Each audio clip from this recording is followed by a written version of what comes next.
Greetings of the day everyone. Welcome to video number 8 related to barriers to communication and methods to overcome or minimize them. In my last video I spoke about cross-cultural barrier where I spoke about all these different cross-cultural barriers.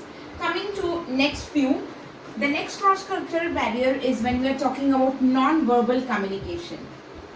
While explaining about non-verbal communication in my last videos, I told you that non-verbal communication is comprising of everything right from dressing and grooming to eye contact to body language to gestures, postures, facial expressions, so on and so forth. So definitely one culture or one country will not have same kind of dressing or grooming, same kind of facial expression, same kind of signs and symbols which are matching with another country.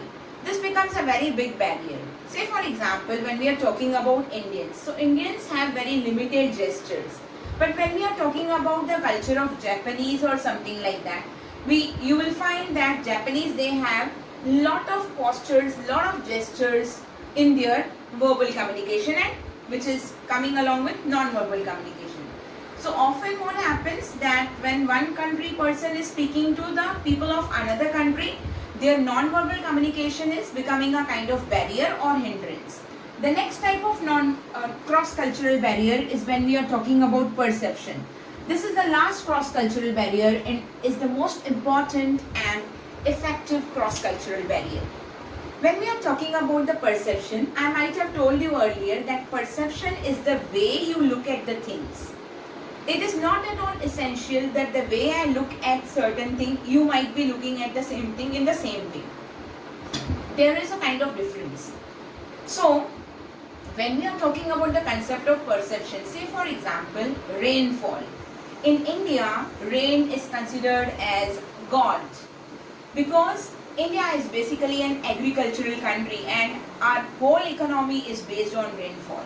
But when we are talking about other countries, for them rainfall is just a different season. Their economy is not based on rainfall. So for Indians, immediately after the month of June, when the rainfall is not there, we all start praying, doing yagnas and all. That is not there in other countries. Similarly, a kind of smell which is good for me may not be essentially good for you. So the way we look at the things is our perception.